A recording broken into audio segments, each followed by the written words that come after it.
Greetings, wanderer, and welcome to the Agora of Athens. I love this Agora.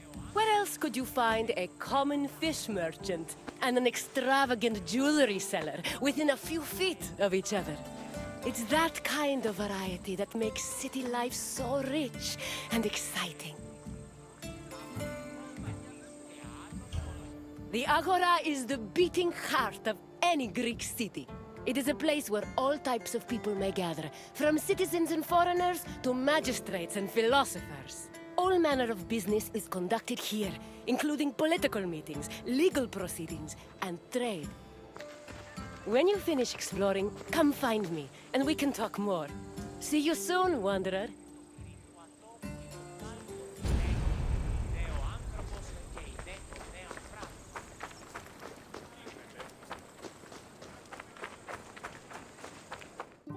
The Agora was the civic center of Athens, but it wasn't only frequented by politicians and city officials. The area housed a market where people could purchase food and other goods from merchants. It was also frequented by philosophers, who used the public space to establish schools and pass on their teachings to students. Religion had its place as well. Temples dedicated to Hephaistos and Apollo were located in the Agora, along with the altar of the 12 gods and the monument of the eponymous heroes.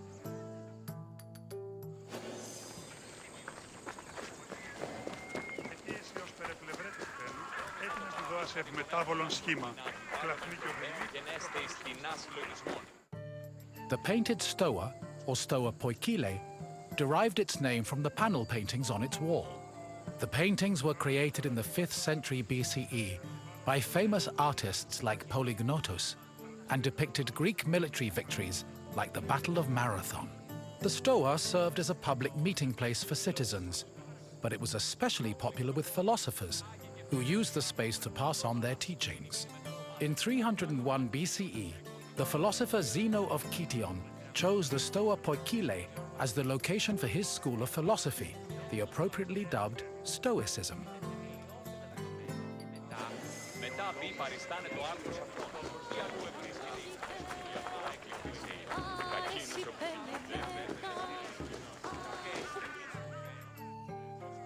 Trade in the Agora was supervised by magistrates.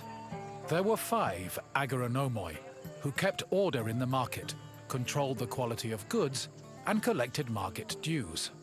This provided revenue to the city and helped pay the magistrates and those in charge of maintaining order. The market benefited everyone.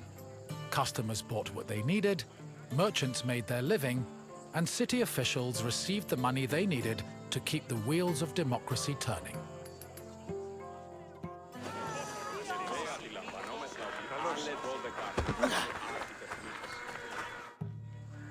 The original temple of Apollo Patroos was built around 535 BCE by Pisistratos, but was destroyed by the Persians during their invasion a few decades later. It long remained in ruins, except for the altar, which was left standing as a reminder of the Persian sacrilege. Eventually, a new temple was built in the 4th century BCE. Inside was a statue made by Euphranor, the same artist who painted in the Stoa of Zeus. The temple held special significance in Athens, as it was connected to the origin of the city's people. The name Patroos, meaning fatherly, referenced the belief that Apollo was the father of Aeon, founder of the Ionian Greeks, from whom all Athenians are descended.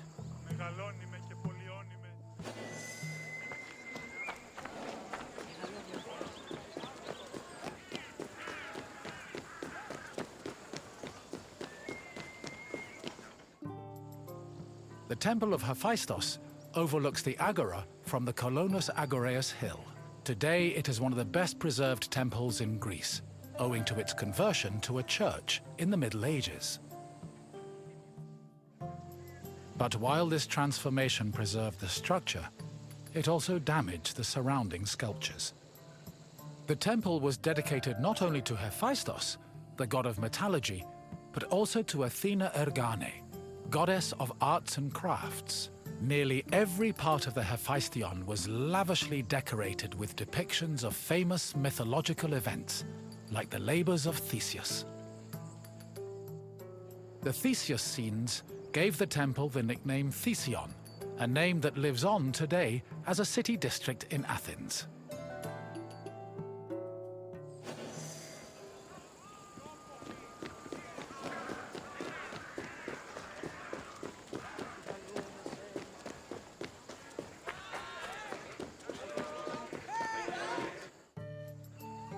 The Bouleuterion was another building in the Agora that contributed to the democratic process.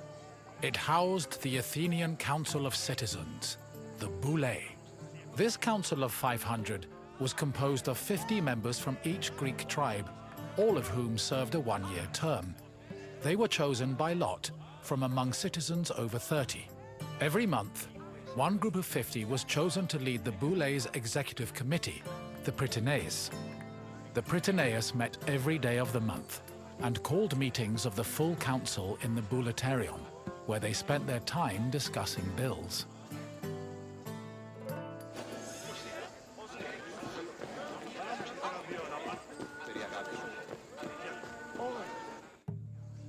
The Prytaneion was one of the most important buildings in the Agora, as it was the headquarters of the Prytaneion. The Prytaneion was the executive committee of the Boulei, who ran the city's daily operations.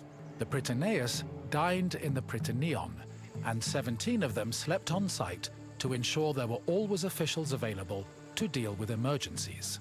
The Prytaneion also housed the official weights and measures of the city. The fire of Hestia, which provided sacred fire for all public sacrifices, was also located there.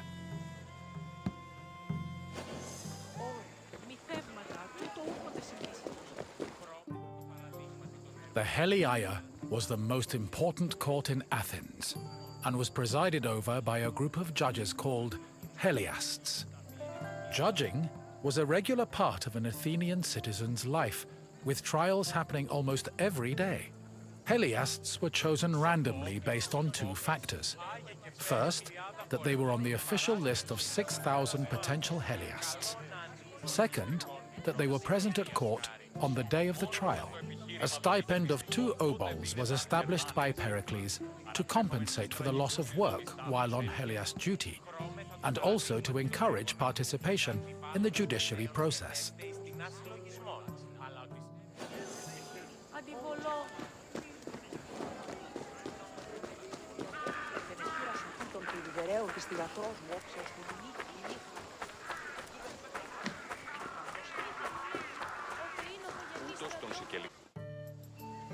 In the Agora, an Athenian could buy and sell many different products.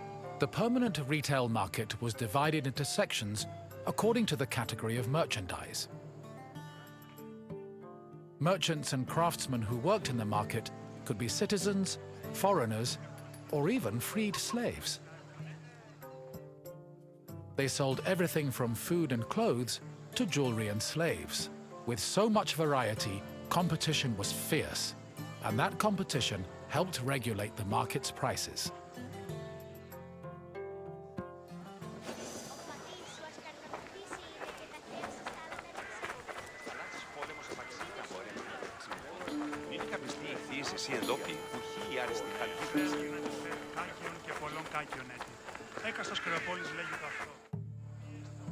The Heliaia wasn't the only court in Athens.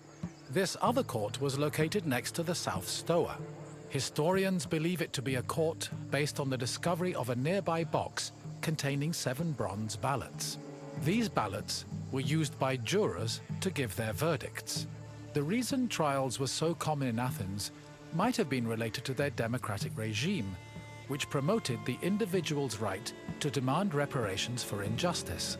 However, not all legal matters were settled in this fashion. If a claim was small enough, it was settled individually by a magistrate. Public trials were reserved for more serious offenses, such as murder, theft, and political crimes.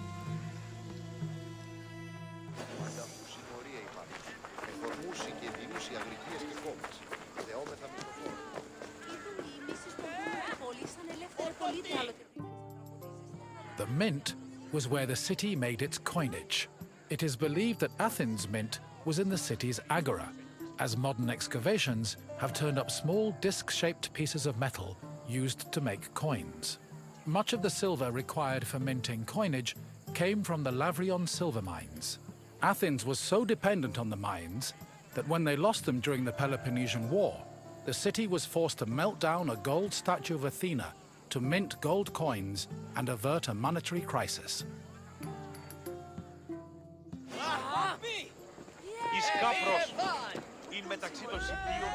You have now experienced the Agora, following in the footsteps of countless Athenians before you. I hope the trip has impressed upon you how important this place was to trade, politics, and law. If you have any questions, don't hesitate to ask. Very well. Let's begin. Which philosopher's school took its name from the painted Stoa? Yes, Zenon taught at the Stoa, and so he and his followers were dubbed Stoics. Time for another question. What other name has the Hephaisteion gone by?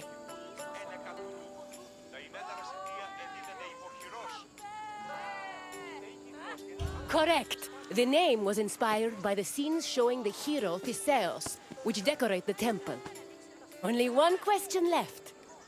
When Athens lost the Lavrion silver mines during the Peloponnesian War, which statue did they melt down to mint new coins?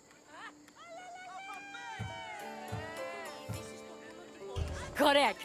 The Athenians melted down a statue of Athena to mint gold coins. It's clear you are very familiar with the Agora of Athens. I'm impressed. As you wish.